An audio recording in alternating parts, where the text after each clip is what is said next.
Amendment 1, with which are grouped the other Lords' amendments. In a moment, I shall call to move Amendment A to Lords' Amendment 1, Mr. Hilary Benn. And that moment has arrived. Mr. Hilary Benn. Well, thank you very much indeed, Mr. Speaker. I rise to speak to and in due course to move my manuscript amendment. I support Lord's Amendment number 1, which very sensibly provides for when the reports required under the bill should be made to the House and provides an opportunity for the House to debate them. In other words, it provides a context in which we can discuss what is contained in those reports by requiring them to be made and for a motion to be presented to the House. And given that other matters have been added to the bill since it was originally published, and we debated those at some length last week, they have widened the scope of the bill considerably beyond the original purpose solely relating to elections to the Northern Ireland Assembly. It seems to be even more important that we have these provisions contained in Lord's Amendment number 1 in the bill. But there is a problem, and it's a problem which my amendment is seeking to fix. If the House isn't sitting, for example, because it has been prorogued, on the dates by which these reports have to be made, and the crucial dates are, of course, the 4th of September and the 9th of October. So what my amendment simply seeks to do is to make provision for the House to be recalled in those circumstances to allow the opportunity for us to consider the reports and to debate the motions that arise from the bill if Lord's Amendment 1 is accepted by this House. Now, I should say at this stage that probably not every member of the House is entirely familiar with the provisions of the Meeting of Parliament Act 1797. But the most important thing to recall is that Section 1 is still on the statute book. And it has been used most recently in the Reserve Forces Act 1996, Section 6810, and in the Civil Contingencies Act 2004, Section 28.1. Indeed, the Civil Contingencies Act makes specific reference to the Meeting of Parliament Act 1797. In other words, Mr. Speaker, this amendment does not, and I want to emphasise this point, does not seek to establish new constitutional principle. It simply seeks to use the previous practice in order to make sure that the Parliament is sitting when it needs to be sitting in order to debate these matters.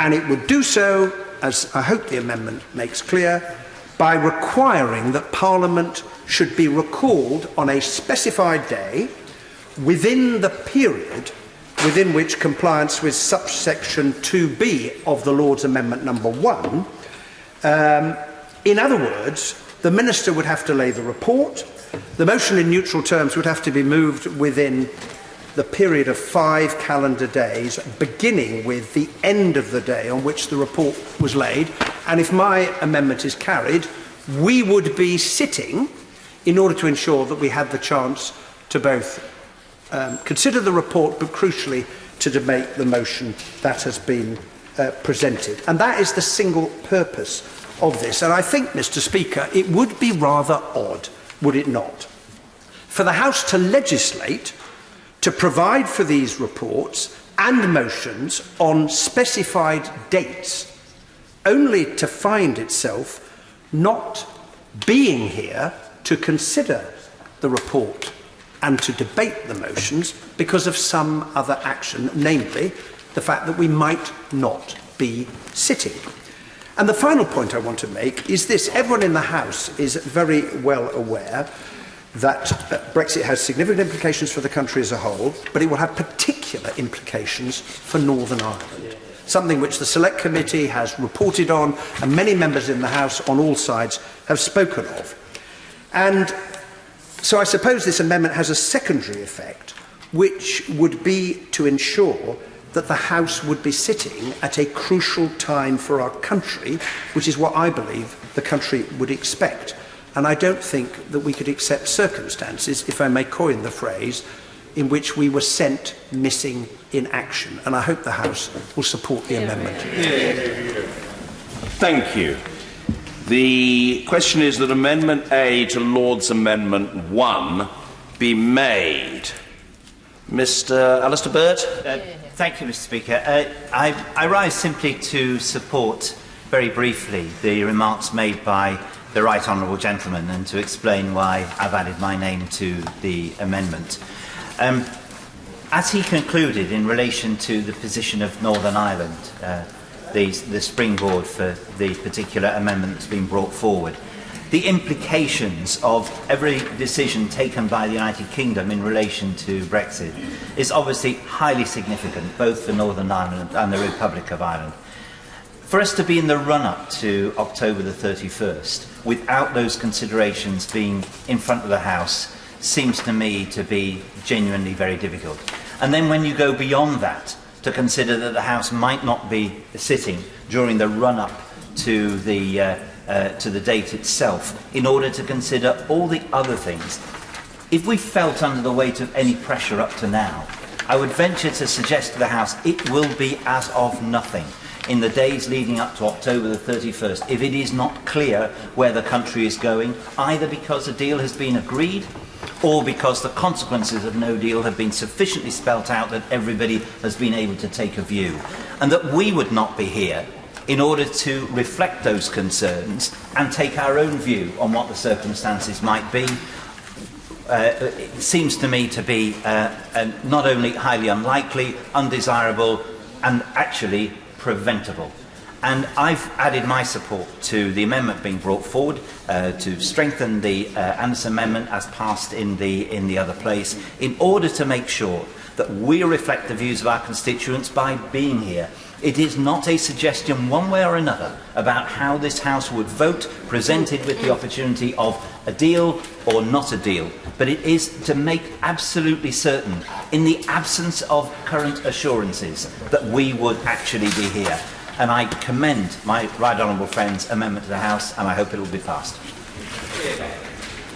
Thank you. Angela Eagle. Thank you, Mr. Speaker, and I rise to support the extremely sensible cross-party amendment, but so ably moved by my right honourable friend, the member for Leeds Central. It looks like a technical motion, and in many respects it is, because what we are dealing with here is a circumstance in which I never thought I would, as a member of this House, be faced, and that is with a circumstance where the unwritten constitutional norms, which I think we've all accepted in our time in this place, are being openly played and challenged by people who may well, certainly two people, one of whom will certainly be an occupant of Downing Street by the end of next week, having been elected in an extremely mini poll of an extremely small and narrow number of people to be our next Prime Minister. Now, during the many hustings and the debates that have gone on in this election, we have heard the question posed as to whether this Parliament should be prorogued to send it away in order to get past the issue that this Parliament 3 times has voted against leaving the EU without a deal. And the very thought that that Britain, as a great democracy which helped to forge the post-war international rules-based system, should start thinking about getting out of its treaty commitments by simply ripping them up and walking away and turning its back on negotiation, would never have occurred to most of the people that would be our predecessors in this place.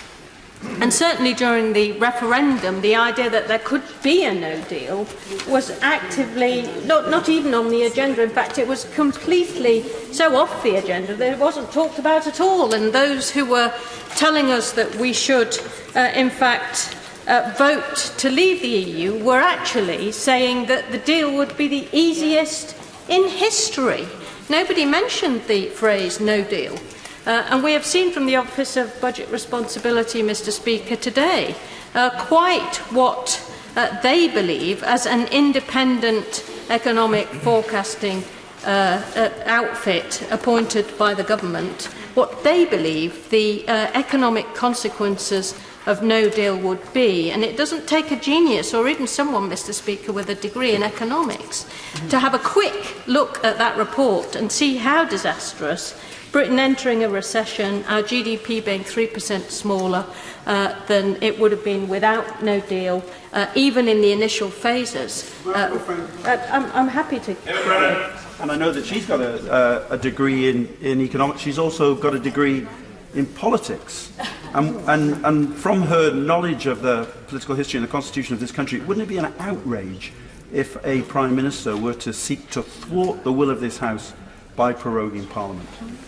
I couldn't agree with my honourable friend more, and of course he and I were establishing both our economic and political credentials at university at the same time, and his judgment, I have to say, has only improved and matured and got even better over the years. So, quite right, Mr. Speaker. I'm happy to. I thank the member for giving way. Would the right honourable member agree with me that what is the outrage today is that this is supposed to be a debate on the Northern Ireland Executive formation, and has now been hijacked and turned into something to do with Brexit and to do with every other issue under the sun except the formation of the Executive, which now looks more unlikely as a result of this piece of legislation? Mr. Speaker, I entirely accept that the honourable gentleman is right to be somewhat miffed about what he calls a hijack, but what I would call a situation where needs must. We've been in this Parliament now, Mr. Speaker. This is the longest parliamentary session since the Civil War, because the government effectively has no majority, so it daren't prorogue Parliament because it would have to have a Queen's speech, and it doesn't have a Queen's speech handy because the work hasn't been done. And in fact, every member of the front bench, Mr. Speaker, doesn't know whether they'll be on the front bench next week, and some of them definitely know that they won't be on the front bench. And I hope that perhaps might free them up in the voting lobbies a bit later. But the lack of chance to use a legislative vehicle to try to establish Parliament's rights has led us to this pass. So I understand the honourable gentleman's feelings, but I say to him, when a legislative vehicle passes, if it's the only one in a desert and you desperately need to clamber aboard, then needs must. I didn't say, Mr.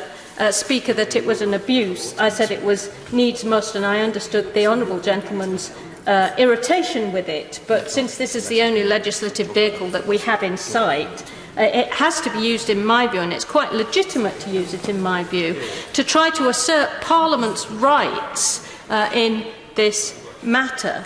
So, I'm happy to. Yeah. I'm very grateful to my honourable friend for giving way on this point, and I would commend her speech. I think it is very much the right thing to do, and as she says, it is a case of needs must. We are facing a very serious crisis in this country, and she is right to bring this forward, however difficult it might be for some colleagues. I thank my honourable friend for agreeing with me. Maybe it should happen more regularly. Maybe we should try to get more agreement across this House rather than be in a situation where there are people over there and people over there all in their own little newly forming tribes as hate and division takes root in our society. So I'm one of those people that thinks compromise is a good idea. But what this is about, Mr. Speaker, is actually trying to put albeit in a clumsy way, into law the Parliament, what used to be actually the Constitutional Convention, and that is that Parliament should decide matters of great import. It shouldn't be sent away artificially by a Prime Minister who has no electoral mandate whatsoever and possibly no majority whatsoever in order to accomplish one of the most far-reaching and controversial things that will ever have happened in modern politics, which would be our leaving the EU without a deal. That would entail a huge, huge loss of legitimacy, which would much further divide the country than it is already divided now. And I think that any Prime Minister... I'm happy to give way to the Honourable Gentleman. I'm very grateful to the Honourable Lady. Does she feel, as I do, that when people look back on this debate and on this measure, they will find it quite extraordinary that we needed to have this discussion about whether the Parliament of the United Kingdom should be in session at a time when the events of which she speaks are likely to be occurring? Well, I couldn't agree more with the Right Honourable Gentleman, and I commend his attempts with my honourable friend, the Member for Pontefract, to try to ensure that Parliament wouldn't be in this position in the attempts that they have made previously to prevent a no-deal crash-out. Mr. Speaker, if we had a Prime Minister who respected the rules and lines of our unwritten constitution and didn't wish to drive a coach and horses through them in the most controversial way possible, then perhaps we wouldn't have had to resort to this. And, Mr. Speaker, if we had a Prime Minister who was actually a Conservative Prime Minister, who was interested in conserving the traditions and rights of this place, he would have ruled out a no-deal Brexit by prorogation of this Parliament as a first item of his leadership bid. But alas, not only has he not done that,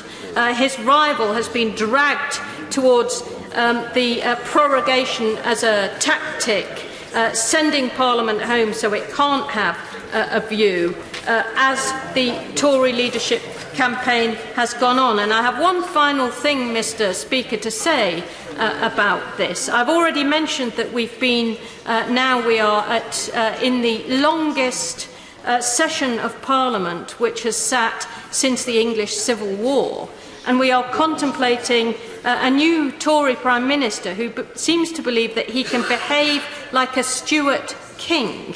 Mr. Speaker, it did not end well in the Civil War century, and I warn the Prime Minister it will not end well if he tries to do the same thing in the 21st century. There are other colleagues who wish to speak. It would be a considerable discourtesy now for anybody to speak for longer than 5 minutes, given that others also wish to contribute. Justine Greening. Thank you, Mr. Speaker. This bill is really all about making sure that democracy works for the people of our country that it's there to serve, and that's why I very much support this Northern Ireland Executive Government Formation bill. But what I really wanted to say was, of course, it does go wider than that in practice. I think this country finds itself at a real time of crisis. We all know that. Many people listening to this debate will be wondering why we're even having a summer recess and going away on holidays when there are so many unresolved issues in relation to Brexit.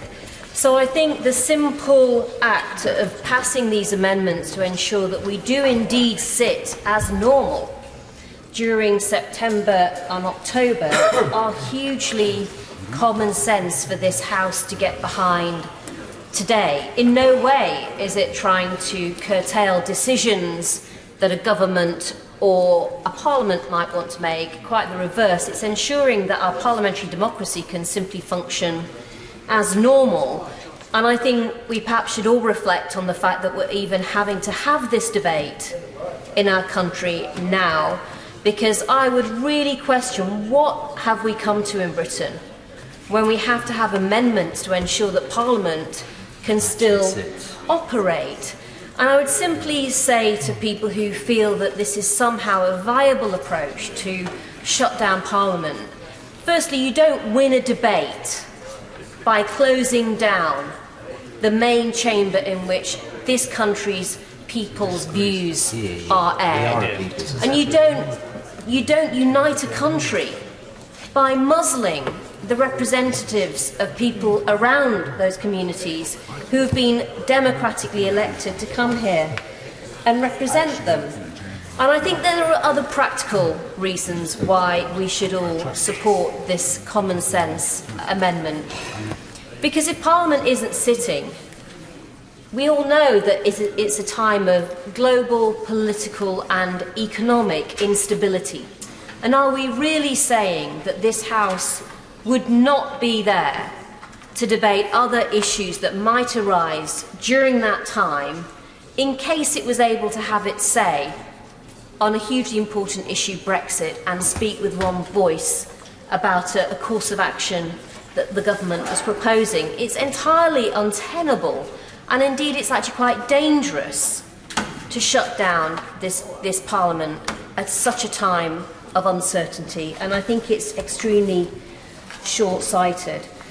All I would finish off by saying is that this amendment, I think, has to pass today. Because if it doesn't, I really do feel that we will have crossed a Rubicon inadvertently with our parliamentary democracy. And that Rubicon will be that when a government runs up against an issue and worries that the elected House of MPs may decide to stand up against it, then it can just close it down. And that's not in Britain's DNA as a democracy. We're a democracy that the rest of the world looks on and admires because it is such a fundamental part of how this country has developed. And for that reason alone, we should get behind this amendment, because this is an amendment that is about protecting the right of ordinary people up and down this country to have their MP come here and do their job of representing them for good or for bad. Thank you, Mr. Nigel Dodds. Mr. Speaker, to get back to the original purpose of this bill, and it really is, for those of us from Northern Ireland, many of our constituents who have made this point very forcibly, very disconcerting to see the bill which is about Northern Ireland extending 2 dates to allow talks which are underway at the minute to proceed, that has all been completely, in the words of my honourable friend, hijacked for other purposes, and particularly to see it, the debates that are taking place, not even on the issues which directly affect Northern Ireland, issues like the change in law on the definition of marriage and on the massive change on abortion, an issue which there are strong feelings across the board, cross-party, cross-community in Northern Ireland, different from the proponents. No, I don't have time, only 5 minutes, and everybody will get a chance to speak who wishes to speak.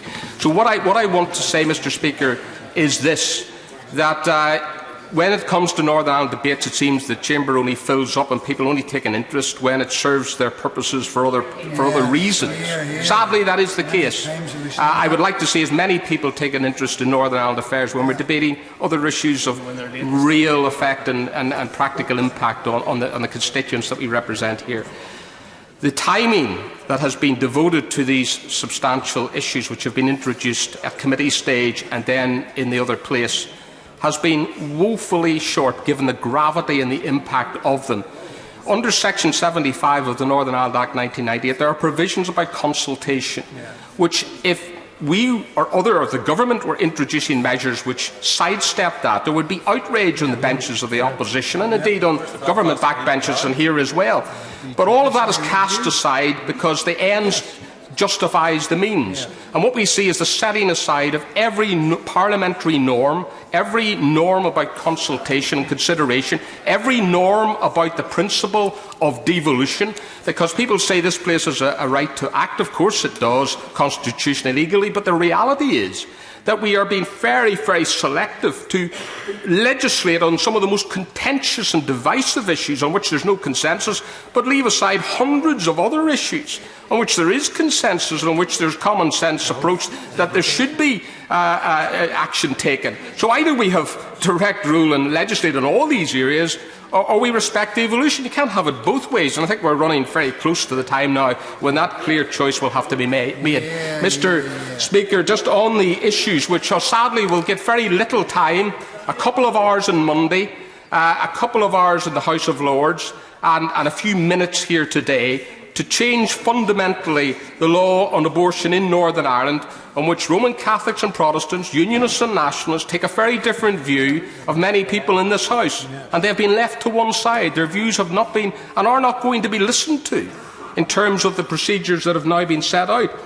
This House has inserted an abortion provision which became Clause 9, imposed in Northern Ireland whilst every member who takes their seat in this House voted against it. The Lords has now rewritten that clause, made it much more radical, so the 99 members who voted against it here on Monday now have to look at a provision which is much more radical than they voted against on Monday. It makes abortion legal for absolutely any reason, including gender and disability, up until a legal presumption of 28 weeks. And there is a provision, of course, to account for viability under the Criminal Justice Act 1945. I accept that. But the fact of the matter is that the amendment in the other place, which we're now considering, removes the main provision in our law in Northern Ireland on October the 22nd, but doesn't make any provision for a regulatory framework to replace it until the end of March. So we're in this limbo between the 22nd of March and the 31st of March next year, under which we may have guidelines. I hope the Minister can say something about some interim regulations that may come forward to plug that gap. But this is a very, very serious situation, and one that is really very, very difficult for most of our constituents to comprehend on all sides of the community. And the fact of the matter is that many people have expressed that outrage and feel very frustrated that this House has acted in this way. Of course it has the right to do so, but given the lack of time and consideration and consultation to take such drastic steps on a matter of such import and concern, in which there is a cross-community consensus of care, a more careful approach and a different approach needs to be taken, is, in my view, completely wrong. Yeah. Thank you. Fiona Bruce. Speaker, I rise to oppose the totally new Lords amended Clause 9 also. If this amendment passes, Northern Ireland will have the most permissive abortion law in the British Isles. The way in which this particular issue, and indeed this bill, have been handled, I believe, have been unconstitutional, undemocratic, legally incoherent and utterly disrespectful to the people of Northern Ireland. And yet the government is pressing on with this today with just a derisory 1 hour's debate. And this despite the fact that abortion is a devolved policy area, that abortion is a hugely controversial issue, despite the shamefully limited scrutiny time which we've already had, and even with the limited original purposes of this bill, the decision to fast-track it was considered contentious. The Constitutional Committee of the Lords recently discouraged fast-track use in the context of Northern Ireland legislation, except for urgent matters. And this despite the fact that amendments to change the substantive law in relation to abortion, and indeed also marriage, were outside the scope of the bill and should never have been debated in this place. What are the constitutional implications for the respect of scope for parliamentary bills going forward in the future? Despite the fact, too, that it's well known that these matters are of particular sensitivity in Northern Ireland. Point of order, Mr. Nicholas Bowles. Mr. Speaker, as you know, I'm a relatively new member, but I thought that the determination of what was or was not in scope was for you, sir, not for us. Well, the honourable gentleman is correct. I'm exercising some latitude from the chair. The honourable lady, the member for Congleton, is a very committed parliamentarian, and she's opining on these matters, and I'm very content that she should do so.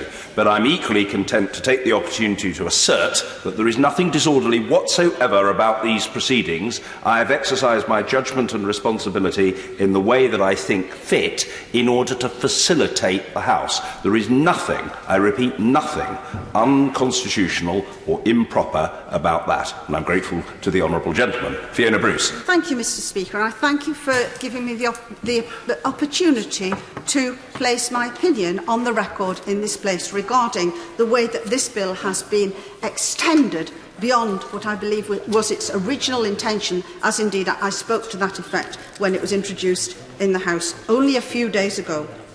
All of this despite the fact that, as I say, laws in this area are of great importance to the people of Northern Ireland, many of whom celebrate that 100,000 people are alive in Northern Ireland today as a result of the abortion laws there being different from those here. And despite the fact that there has been no consultation with the people of Northern Ireland or their elected representatives on this issue, despite the fact that the democratically elected Northern Ireland people voted in a referendum not to change their abortion law in any way as recently as 2016, and as such Northern Ireland's primary legislation in this area enjoys a more democratic recent sanction than any other part of the UK. And this despite the fact that 100% of Northern Ireland's MPs present voted against attempts to change the abortion law just a few days ago. And finally, despite the fact that there is a letter which I personally had the privilege of delivering to the Prime Minister yesterday from Northern Ireland MPs, peers, MLAs and 17,000 other residents of Northern Ireland, I have a copy here, asking for the withdrawal of this bill, which the Northern Ireland Attorney-General has said is unclear and inconsistent with regard to human rights issues. The letter says, and there's a covering note here from Baroness O'Lone, and I pay tribute to her and the speech she made in the other place on this issue. She says, please do not ignore the concerns of so many articulated in a couple of days. These signatures were gathered in just a few days in response to the fast-tracked Northern Ireland Bill. And what is being sought here is a request that the bill is reconsidered.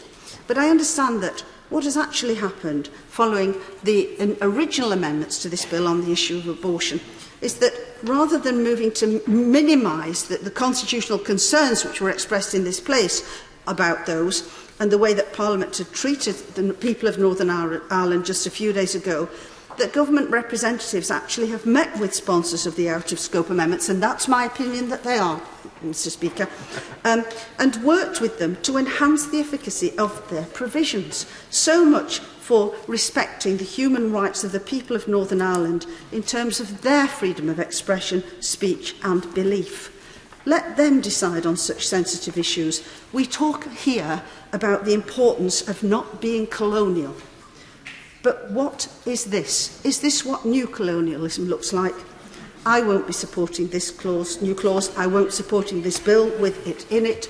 Mr Speaker, thank you for giving me the opportunity to say that what the government should have done was preserve the integrity of the Northern Ireland Act 1998, respected the Sewell Convention and uphold the integrity of this bill in its intended limited format. Thank you. Tom Brake. Mr Speaker, I rise simply to support the amendment. Like others, however, I regret the need for it. It is needed because of the position adopted by one person, the person who is going to be our next Prime Minister, who, if I recall, did in fact campaign for parliamentary sovereignty, but is now dangling the threat of abolishing Parliament over our heads, a threat which dictators, even in banana republics, are reluctant to deploy. It is shameful. Well, has the Right Honourable Gentleman concluded his oration? He has. Well, we're deeply grateful to him. Mr Dominic Grieve. Thank you, Mr Speaker. Speaker, I have considerable sympathy with the Right Honourable Gentleman, the member for Belfast North, and indeed my honourable friend, the member for Congleton, in expressing their concern that this House is legislating on Northern Ireland matters. Having set up a devolved Assembly and Executive, many of the matters with which we are concerned here are now, or should be, the province of that Assembly and that Executive. But good governance can't exist in a condition of paralysis. Hear, hear. And indeed, what we have seen with the passage of this bill is that this House, very properly, because it is our duty, is paying some attention to the vacuum which exists in the Northern Ireland context, both in wanting to see an executive set up, but also looking at areas in the meantime where there are concerns about the law, for example, as it exists at the moment. It's an imperfect way of doing it, but it's not, I think, an illegitimate one. Now, having said that, before I just give, I'll just add this. You'd be perfectly aware that I abstained on the amendments concerning both abortion and same-sex marriage, precisely for that reason. But I don't think it is illegitimate of members of this House to feel that the time has come to express a view in the absence of an administration. Exactly.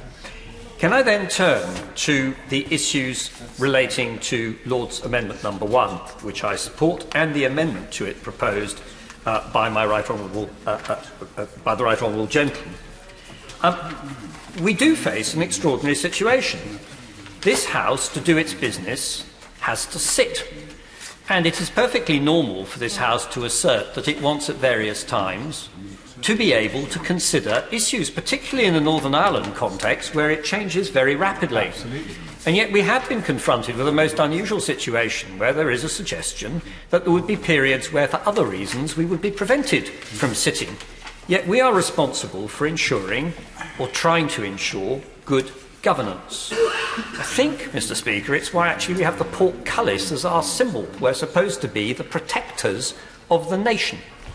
So for those, I give way to my... I'm very grateful to my right honourable friend. I hope he might be willing to join me, particularly as he is a former Attorney General, in stating, for pepper and heart purposes, very specifically before he moves on, that the intention of those who have been involved in the preparation of this amendment is uniformly to ensure that absolutely explicitly it blocks the use of the prerogative power to prorogue our Parliament.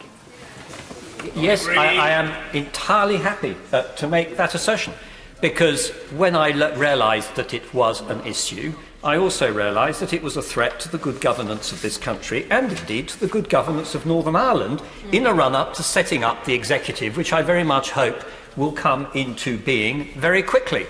And that is precisely why we have endeavoured to do it in a manner which is wholly compatible with the 1797 Act, as was pointed out, but at the same time makes clear that in the particular context of this legislation, this House wishes to emphasise that prorogation is not a reason why it should not be meeting to consider these matters on the days appointed. For those reasons, I do commend this amendment to the House, and I shall be supporting it. And I also agree with what has been said by others, that if we do not make such an assertion, in the light of the extraordinary statements that have been made about how our business might be conducted, then frankly, our role as that protector of our democracy will be seen to be shot to pieces. Ian Paisley. Thank you, Mr. Speaker. This bill is an outrage, Mr. Speaker. It's an outrage to common decency in Northern Ireland. It's an outrage because so far today, with the exception of my right honourable friend from North Belfast, no one has actually debated the clauses of this bill with regards to Northern Ireland, and of course the honourable member from Congleton. No one has debated the clauses of this. Instead, it has been hijacked and used as a vehicle for every other subject under the sun and every other fancy that members have with regards to their own pet subjects, and important subjects they are. But it is wrong that Northern Ireland is now going to be subjected to serious and perverse changes to their laws without proper scrutiny, without proper negotiation, without proper regulation. 66% of the people of Northern Ireland have rejected that Parliament should have a say on the matters which are under discussion in Clause 9 of this bill. In fact, they've said that these should be left to a Northern Ireland Assembly. The fact of the matter is, this bill makes it less likely that a Northern Ireland Assembly will actually be put in place to negotiate and to debate and to legislate on these matters. It's already been said that 17,000 people have signed a letter opposing what is being done today. That's the equivalent, if you read it across to the British mainland, of 500,000 people signing a petition in the matter of 4 days. Of course, I'll give way to the honourable friend. Does he share my view as well that not only those who say that we've got to have some governance for Northern Ireland, not only have they interfered in the devolution settlement, but they've interfered in a way in which makes the law in Northern Ireland even more draconian when it comes to abortion than the law in the rest of the United Kingdom, when that's the one part of the United Kingdom where people don't want to see changes in the law on abortion. The changes that are being proposed and that will affect Northern Ireland, Mr. Speaker, are the most extreme laws that will ever affect anyone in the whole of the United Kingdom with regards to abortion. Laws that will allow the termination of life at the point of birth. Laws that will allow, yes they do, that will allow the termination of life on a point of disability. Laws that will allow the termination of life on choosing the sex of the child. Laws which are prohibited in this part of the United Kingdom, but that members will inflict in our part of the United Kingdom in order to make a cheap political point. How cheap do they hold life, Mr. Speaker? They appear to hold it very low indeed. I think of the life of a young girl called Grace in Northern Ireland, whose parents were told several weeks before her birth that because of a chromosome disorder, her life should be terminated. That child has gone on today, is 15 years of age, is a remarkable young woman, one of the highest achievers in her school, and indeed beyond that is a high achiever in life itself. And yet today, this House wants to destroy her life and would like to destroy the life of hundreds of thousands of other unborn lives. Thank you. Ed Vasey. Mr. Speaker, thank you very much. I am one of the signatories to this amendment, and therefore I am rising to support the amendment and the Lord's amendments. This is, in fact, the first time I have spoken on Northern Ireland matters in 14 years in this House. But let me put on record my huge affection for Northern Ireland. I have many friends in Northern Ireland who live in Northern Ireland. I regularly visit. In fact, let me put on the record that I bought my first ever lottery ticket on the day of the lottery launch in Ballymena. I have visited as Culture Minister Derry, London Derry, which I'm pleased to say was the first UK capital of culture, and I of course have visited Belfast many times, not least the Titanic Quarter, which has become a fantastic creative hub for Northern Ireland, where Game of Thrones is filmed. I should also put on record it is a matter of profound regret to me that in the last 8 weeks of leadership hustings, the two leadership candidates have not visited a single museum, art centre, theatre, architecture firm, design company or film studio, or indeed barely mentioned not only the fantastic success of the creative industries in Northern Ireland, but in the whole of the UK as a whole. One of the reasons this is the first time I've spoken on Northern Ireland matters is, of course, because Northern Ireland matters are meant to be devolved, and therefore I do have enormous sympathy with the points being made on the benches opposite by the members from the DUP and indeed my honourable friend, the member for Congleton. But the fact remains that there is no executive in residence in Northern Ireland, and there hasn't been for some considerable time, which is why that is why we are debating Northern Ireland matters, and I'm wondering whether I've got something wrong from the Speaker's expression.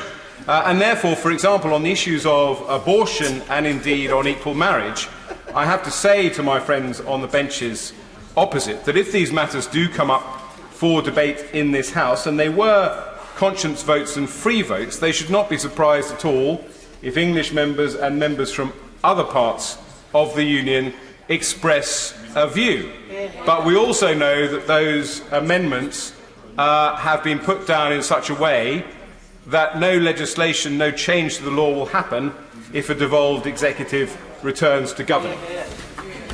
Little Bengali. I thank the honourable member for giving way. Although you reference that there's no devolved, the honourable member references that there's no devolved assembly currently in Northern Ireland, what we do know is the will of the Northern Ireland Assembly up until this point. The Northern Ireland Assembly has never voted, across all parties, never voted to liberalise abortion laws in Northern Ireland. But it's changing.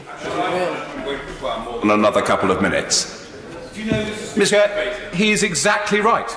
Because having just dealt in about 30 seconds with the point about abortion and equal marriage, let me also deal in the last 30 seconds of my remarks with this amendment. I'm sure that my friends on the bench of the DUP would welcome the fact that we are amending this legislation to ensure, as my honourable friend the member for Beaconsfield, my honourable friend the member for Beaconsfield mentioned, that in the fast-moving environment of Northern Irish politics, where we stand as friends to good governance in Northern Ireland, we want to ensure that this House is ready to sit and able to sit to debate these matters. That is why it is vital that we support this amendment. And those who say that it has been hijacked, this bill has been hijacked by Brexit, have in fact, I think, missed the point of this amendment, which is to ensure that we continue to debate these important matters in the coming months ahead.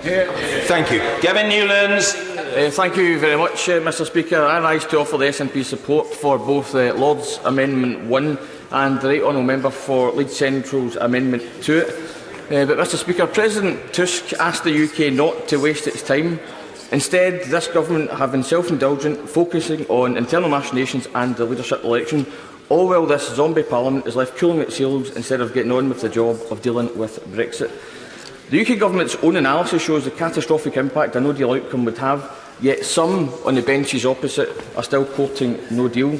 The default should be revoking Article 50, not a no-deal Brexit. It would be a democratic constitutional crisis if the Right Honourable Member for Uxbridge and South Ruislip were to prorogue Parliament. Mr Speaker, I said last week that given the fact a clear majority of MPs are opposed to the UK leaving without a deal, the prorogation of Parliament to facilitate a no-deal would be unconstitutional, undemocratic and entirely untenable. And the fact that the Prime Minister in waiting, only elevated to office by Conservative Party members, refuses to rule us out, tells me that he is unfit for high office. The government's own assessment of no deal shows that no deal could leave the UK economy up to 9% smaller after 15 years, and two of the worst hit areas economically in a no deal scenario would be Scotland, with an 8% hit to GDP, and Northern Ireland itself, with over 9% to GDP. Mark Carney and pretty much everybody else, if we're honest, refuted the Right Honourable Member for Uxbridge's unsubstantiated suggestion that the WTO GATT arrangements would enable the UK to avoid EU tariffs in the event of no deal. David Watt, lately of the Institute of Directors, said, "Frankly, it's difficult to imagine a policy that inflicts more economic harm on the UK and Scotland. The fact that we've inflicted this on ourselves simply beggars belief." The Chief Executive of Make UK, representing British manufacturers, said it would be the height of economic lunacy to take the UK out of the EU with no deal in place. And the Chancellor himself, I'm sorry, I don't have time to give way. The Chancellor himself said that leaving with no deal would mean higher unemployment, lower wages, higher prices in the shops. That is not what the British people voted for in June 2016. It's clear neither contender for Conservative leader fully understand the implications of Brexit, or perhaps they simply don't care. Scotland has repeatedly demanded a separate course of action in every vote since the referendum, but this government has ignored them at every turn. Mr Speaker, the Scottish Parliament and the Scottish Government won't ignore the people of Scotland. Tony Lloyd. Thank you, Mr Speaker. Let me begin by making a central point about the Northern Ireland nature of this bill. The UK Parliament, in the absence of a devolved assembly, cannot ignore its constitutional duty to act on behalf of the people of Northern Ireland. I would say to the Honourable Member for Antrim North, to accuse women like Sarah Hewitt or Denise Phelan of being part of a cheap political stunt is outrageous and unworthy of this House. These issues do matter, but the remedy... Speaker, I say many things in this House. I have not said the words that have been attributed to me from the front bench, and they should be withdrawn. Don't recall what the position was, but if a minister, like any member, has erred, it is incumbent upon the member to make the appropriate correction. Mr Speaker, if I've erred, and I will check the record, and if where appropriate, I'll apologise to the Honourable Member, but he certainly drew aspersions about cheap politics in his remarks. But, Mr Speaker, let me make progress, because there's very little time. I want to make the point that the remedy for all these things lies in the hands of the members of the Assembly in Northern Ireland. When that Assembly decides to meet, when the executive is reformed, they can take the power to abrogate the bulk of what lies on the face of this bill. And that is a very clear commitment that this House has made, both to the system of devolution and to the people of Northern Ireland. I do want to commend, though, the words of the noble Lord Duncan, the Minister in the other House, who talked in particular about the need to make progress on the question of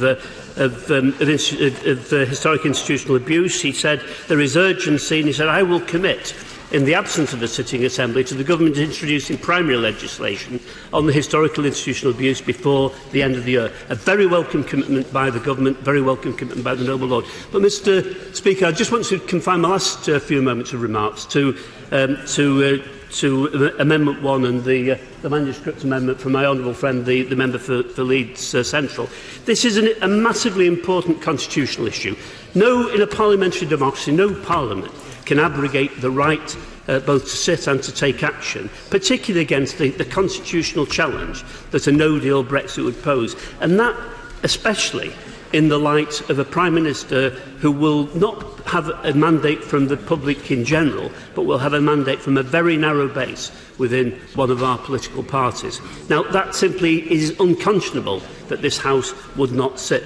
But, Mr. Speaker, there is, and I say this very firmly to my friends from Northern Ireland in this House, they've got to recognise that there is nowhere in this United Kingdom of ours that will be more affected by a no-deal Brexit than Northern Ireland. Absolutely. No part of the United Kingdom. And in particular, Mr. Speaker, if we are moving to and I hope the Minister will respond to this precise point, if we are moving to a no-deal Brexit as we move towards October, this government will have to introduce direct rule in the absence of a functioning Northern Ireland Assembly in order to effect the legislation to allow for that no-deal Brexit to take place. So in that sense, Mr. Speaker, this House must be in a position to meet, to transform the law in order to protect the people of Northern Ireland against the possibility of that no-deal Brexit. So this is not grafted on to Northern Ireland legislation. This is absolutely fundamental to the future of the people of Northern Ireland. And that's why, on behalf of Her Majesty's Loyal Opposition, we will be supporting the manuscript amendment in the name of my right honourable friend for Leeds Central and any consequential amendments that take place. Minister John Penrose. Mr. Speaker, I should start by agreeing with the comments which a number of colleagues on both sides of the House have made, that this was originally a very simple three-clause bill to change just two dates. It's a comment which has been made by many people, and it is now, we see, garlanded with baubles. It's a Christmas tree with tinsel, twinkling lights, and a honking great star on top to boot. That said, and the government is willing to accept most of the Lord's amendments requiring reports to be laid before Parliament on progress towards a whole host of important issues such as transparency of political donations and loans, gambling, suicide prevention and much else. I don't propose to go through in huge detail all the various amendments which are therefore being accepted, other than to respond to the specific question which was asked by Right Honourable Gentleman, Leader of the DUP from Belfast North, who asked about whether or not we will end up with some sort of a gap in the legal coverage around the abortion amendments, which is an issue of conscience, as we all know.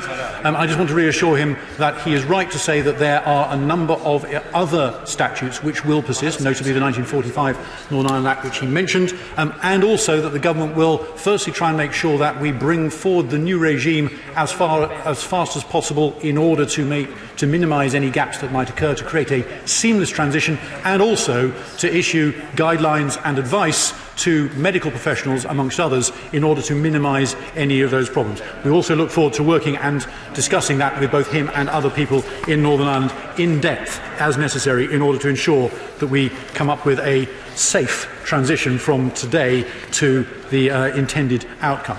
Mr. Speaker, on the specifics of the amendment that is in front of us today in this particular session, I have two narrow criticisms, important criticisms, but narrow constitutional ones, and a broader comment to make. If I can start with the narrow ones. I appreciate that constitutional niceties and procedures aren't everybody's cup of tea, but it is worth pointing out that parts of this amendment have already been defeated here in the Commons, and the rest was ruled out of scope before it even got here.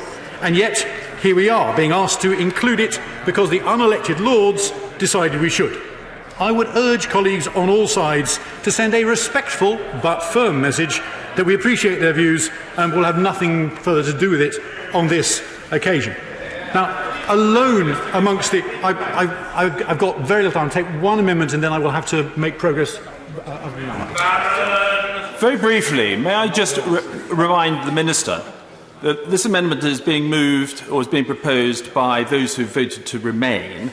And speaking as someone who voted to leave and is in a minority in this place, I can assure the Minister that we on our side of the referendum debate would in no way countenance a prorogation of Parliament. So in many respects, these people are tilting at windmills. Well, Mr. Speaker, I will come on to a broader comment about the background politics of this in a second if I can, but my honourable friend has made his point. I will also point out that alone amongst the various amendments which the Lord has sent us and which has now been amended here, this one has little to do with Northern Ireland and everything to do with Brexit. All the other amendments deal with important issues which are specific to Northern Ireland. Same-sex marriage in Northern Ireland. Abortion in Northern Ireland. Suicide prevention in Northern Ireland. But not this one. I'm sorry, I don't have time. But not this one. It attempts to bind the UK Parliament for a UK-wide issue. Not only does this breach a pretty important precedent that we try, at least, to work on a cross-community consensual basis when it comes to Northern Ireland, because the sensitivities and the risks are so great, so significant, that it would be irresponsible and dangerous to play political games in such a charged arena. But also, in this case, this bill stands a decent chance of never becoming law if the Stormont Assembly restarts before royal assent. And I'm delighted, Mr. Speaker, to report that the talks are ongoing. They were ongoing yesterday. I believe they are continuing today, and I'm sure that everybody here wishes them every success. But if the Stormont Assembly restarts before royal assent, not only is this amendment dangerously partisan, weaponising a Northern Ireland bill for Brexit in a way which we usually rightly try to avoid, but it could easily put us through all of that grief for no good reason at all if it fails to become law. So this change will set a constitutional precedent that could last for centuries whether we intend it to or not. We should not do it like this, not in this bill, and not in this way. Now, Mr. Speaker, can I come to the broader point about this idea as well? This is less of a direct opposition to the specifics of this amendment, but a broader point about the politics behind it, which I think should inform all of us in our decision about how we vote in a minute. I am sure that we are all Democrats here, first, last and always. So even though I and many others originally voted Remain in the EU referendum 3 years ago, I have since become, I hope, and many others have become, strong and doughty backers of the democratic decision to leave. Now, many of us would far prefer to leave with a sensible deal. But if that isn't possible and it comes down to a choice between no deal and no Brexit, then reluctantly but firmly, I choose no deal. I'm sorry, I really don't have time. I'm down to my last 90 seconds. I know many colleagues on all sides of the House, including a couple of signatories on this amendment, now feel the same way. We have been going at this for 3 years, Mr. Speaker. The country sent us all a very clear message at the polls in May that they want this done. We have reached a narrowing funnel where our choices are getting fewer and fewer. We are running out of road. The time and voters' tolerance for us failing to address that central issue is running out. So the problem with this amendment for many of us isn't about more or less democracy. It is pretending to be democratic, but in reality it is trying to prevent the democratic referendum decision from ever happening at all. So I have a challenge. I have a challenge for the backers of this amendment, which would be hugely reassuring to moderate former Remainer Brexiteers like myself. If it finally comes down this autumn to the stark and simple choice between no deal and no Brexit, which will you choose? Will you promise to honour the democratic decision, or will you not? If you can't make that commitment, if you can't make that pledge, then I'm afraid, Mr. Speaker, voters will conclude that this is a stitch-up, a clever piece of procedure that pretends to care about democracy. Order! The House must come to order. Minister Penrose. To care about democracy, but in reality is trying to prevent a decision that has already been taken from ever happening at all. It's a heavily Order!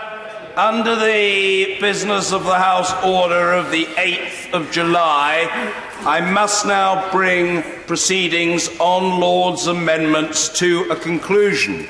The question is that Amendment A to Lord's Amendment 1 be made.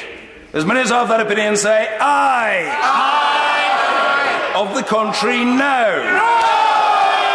Division! Clear the lobby.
Order. The question is that Amendment A to Lord's Amendment 1 be made. As many as other opinions say aye. Aye. Of the contrary, no. Tellers for the ayes.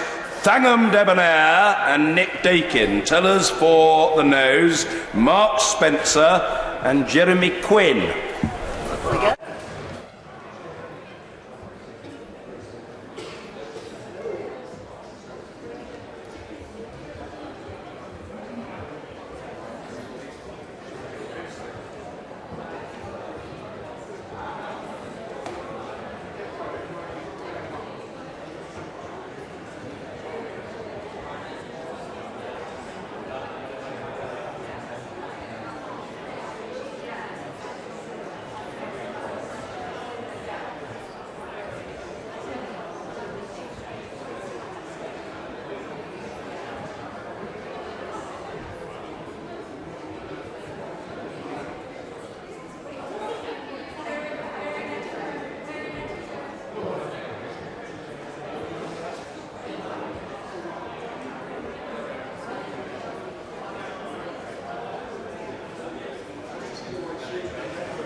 Pause!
Order! Order! The ayes to the right, 315. The noes to the left, 274.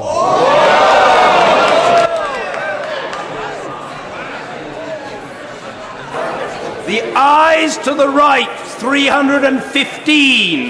The noes to the left, 274. So the ayes have it. The ayes have it. Unlock.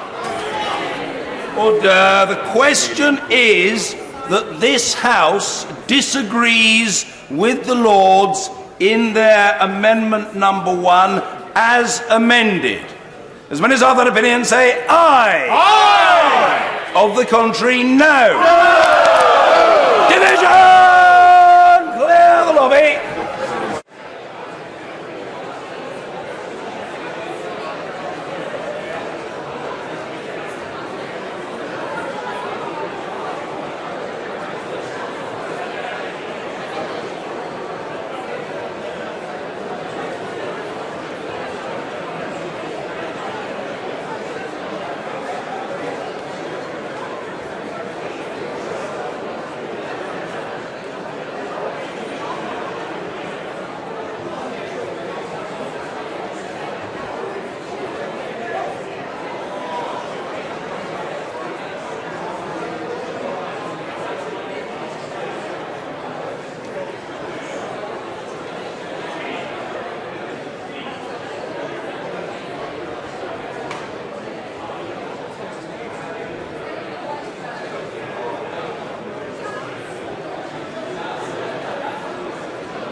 Order, order. The question is, this House disagrees with the Lords in their amendment number 1 as amended. As many as are of that opinion say aye. Aye. Of the contrary, no. No. Tellers for the ayes, Mark Spencer and Jeremy Quinn. Tellers for the noes, Thangham Debonair and Nick Dakin. Top tick.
the doors!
Order!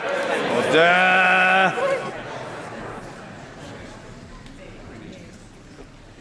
The ayes to the right, 273.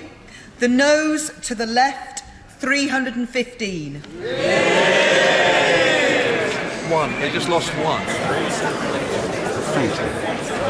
Order. The ayes to the right, 273. The noes to the left, 315. So the noes have it. The noes have it. Unlock. Order. I must now put the questions on the remaining Lord's amendments. I call a minister, not just a minister, but the minister for this purpose, Minister Penrose, to move that this House agrees with the Lord's amendments 2 to 18, and he need do so only formally. Thank you. The question is that this House agrees with the Lord's amendments 2 to 18. As many as are of that opinion say aye. Aye. Of the contrary, no. Aye. Division. Clear the lobby.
Order.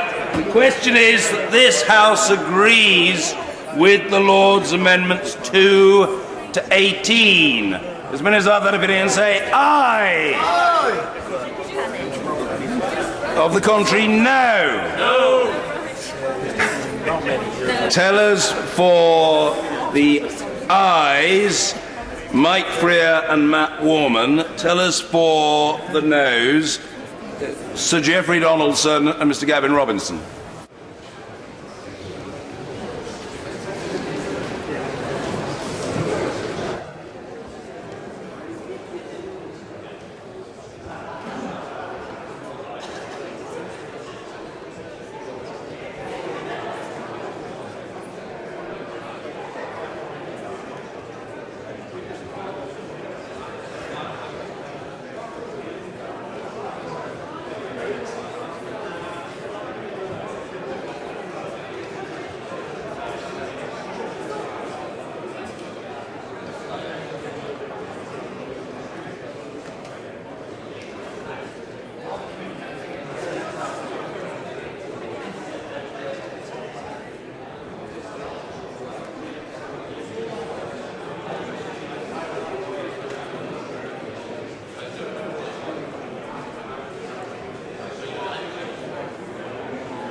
Order.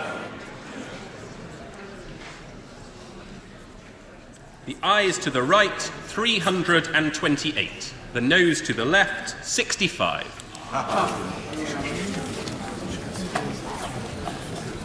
Thank you. The ayes to the right, 328. The noes to the left, 65. So the ayes have it. The ayes have it. Unlock. You know what you're doing next, Jeremy? Order.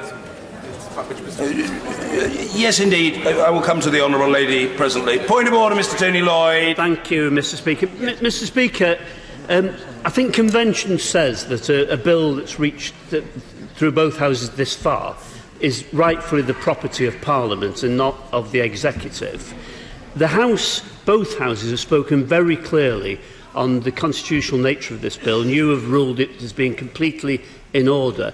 However, there are rumours, maybe fallacious, that the government are thinking of pulling this bill. Can you confirm that would be unconscionable, unacceptable, and that you would not be supportive of any such move? I think it would be quite extraordinary, but I have no expectation of that, and I am fortified, reinforced, and encouraged in my view by the clear, sedentary head shaking of no less a figure than the Patronage Secretary, aided and abetted by the Northern Ireland Minister.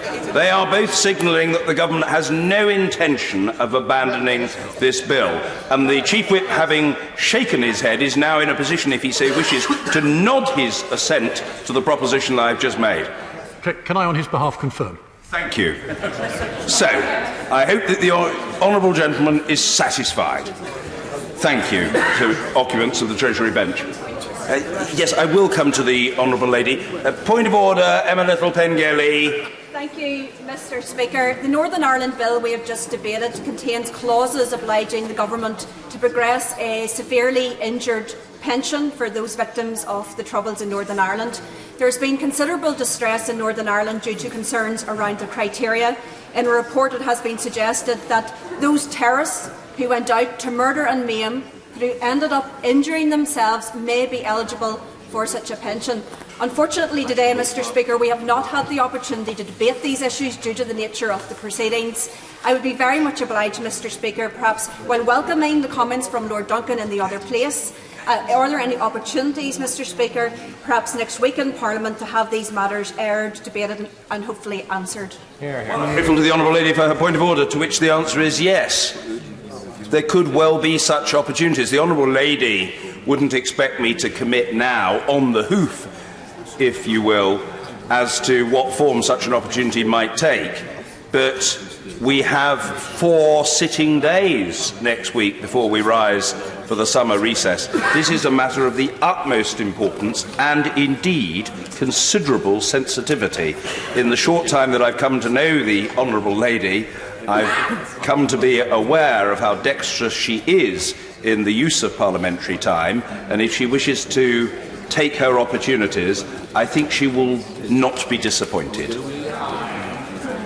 Point of order, Diana Johnson. Can I raise a point of order on the decision that this House has now taken to decriminalise abortion in Northern Ireland by repealing sections 58 and 59 of the Offences Against the Persons Act 1861? This leaves us in the position now that the law around abortion in Northern Ireland will be more liberal than in England and Wales, as women will no longer be subject to criminal sanction in Northern Ireland. But of course, the law has not been repealed for women in England and Wales who remain subject to the criminal law. For example, if they buy abortion tablets on the internet, as England and Wales, they could still face prosecution. So I wondered, Mr. Speaker, whether the government have given any indication that they will be making a statement to the House next week to ensure that women across England and Wales are treated as fairly now as hopefully we will see in Northern Ireland. Well, I have not yet received any such indication, but as I indicated in response to the previous point of order, there is time for these matters to be aired. There could be a government statement. In the absence thereof, there are other ways to secure parliamentary time, and I think I would command the assent of the House if I said of the honourable lady that in describing her campaigning zeal, the word indefatigable could have been invented to describe hers. So I'm very confident that if she wishes to raise it in the chamber next week, she will be able to do so.